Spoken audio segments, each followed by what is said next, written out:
Welcome to our pricing podcast, Pricing Interviews with the Experts. I am Lisa Fisher, Director of Key Accounts with Professional Pricing Society.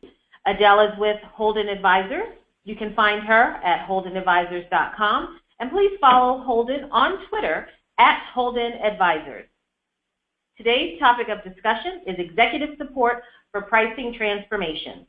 Adele, thank you so much for joining us today on our pricing podcast, and we're happy to have you, and we look forward to your pricing expertise.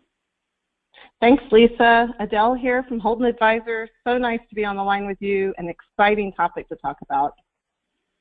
Okay, we're going to just go right ahead and get started. Adele, we all know that it's critical to have executive support, but let's talk about why it's so important.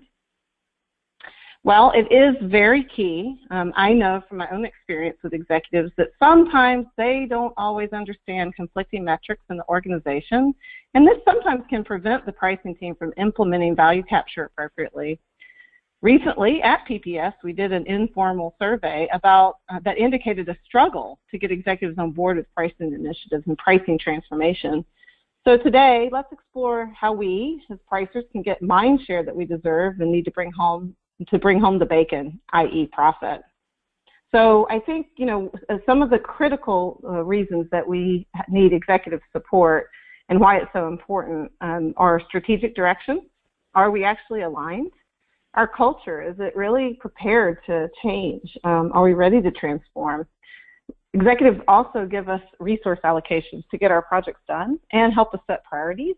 And ultimately, the big thing in the culture of the organization is about accountability. And without accountability, transformation really cannot happen. Exactly. So you mentioned, Adele, resource allocation and priorities. It seems that organizations have far more resources on cost. Why do you think that is? Yes, indeed. At a recent PPS meeting, we asked that question about cost resources versus price, confirmed our hypothesis that there are far more cost resources in organizations. In fact, 66% of the respondents said that there were 5 times more cost resources assigned in their organization than price. And I find that just amazing. So why is it? Well, we believe that most executives think of pricing as a customer's willingness to pay, and thus it's hard to control. What I've experienced is, in fact, the inability of the organization to express the value delivered to the customer, and this actually can be controlled. So there's 3 factors here. Number 1, the customer may not know value, and thus willingness to pay is too low.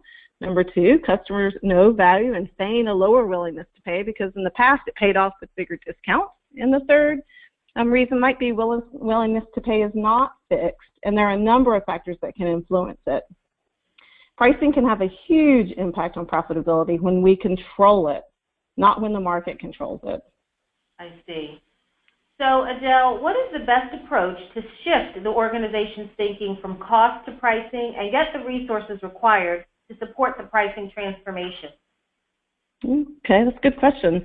First, lots and lots of communication with executives. It starts with basics like controlling your processes, controlling discounts, sales enablement creation, reporting.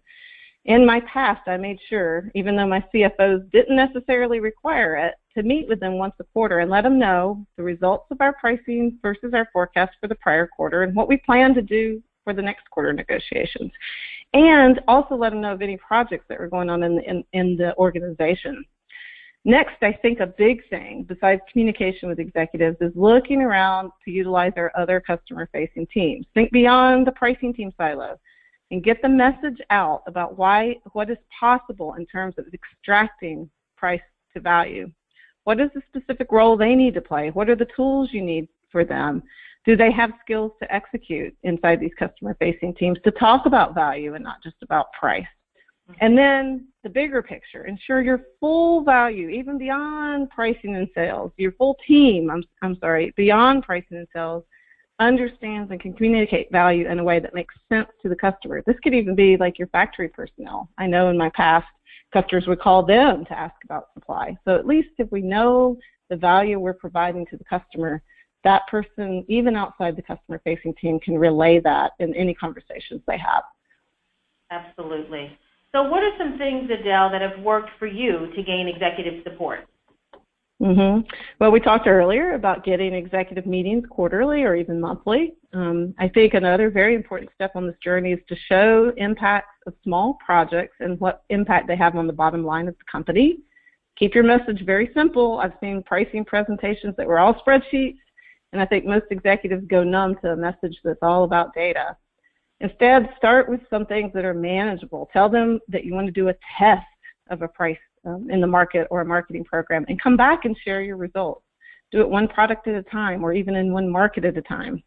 I recently met with a pricing director of a software company here in the Bay Area, and he asked me, how many pricing organizations do pricing tests? And I said, good question. And I said, my feeling is probably not many because so many folks are afraid of the potential that it won't work.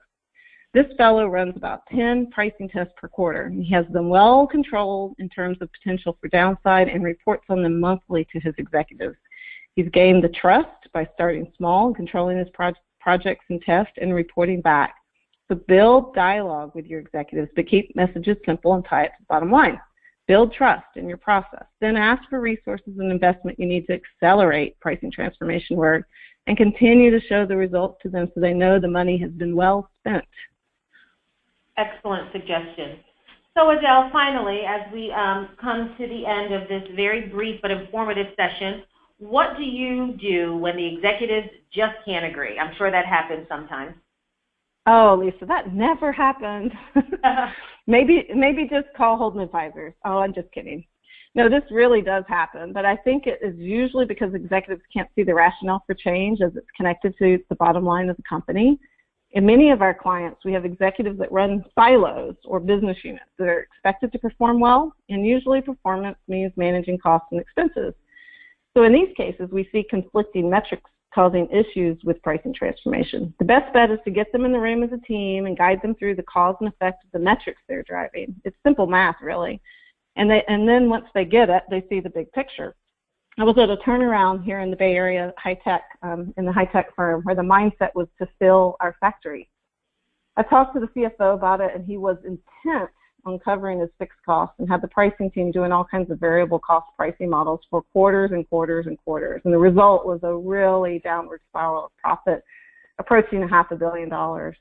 What he didn't assess was the competitive space and was underpricing in the market with a product that was actually the highest quality and the best in the industry.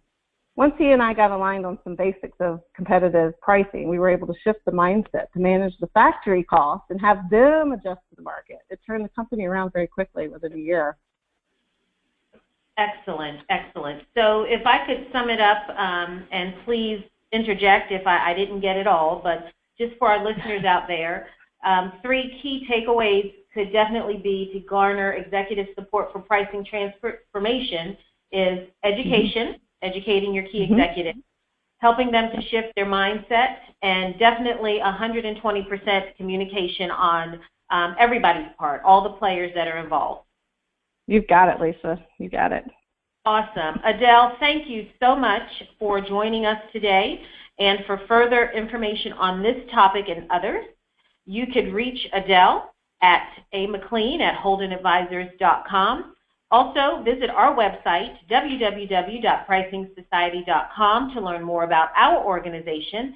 And Carolyn Holden of Holden Advisors will be speaking at the upcoming PPS event in Las Vegas in October, so check out the details for that as well. It is always awesome to have Holden on site with us sharing their expertise. Get social with PPS, and please subscribe to our blog, thepricingauthority.com. And don't forget to follow us on Twitter and Periscope at Pricing Society. Stay tuned for our monthly pricing podcast, where other industry experts join us to share their pricing best practices. Adele, thanks again. Thank you.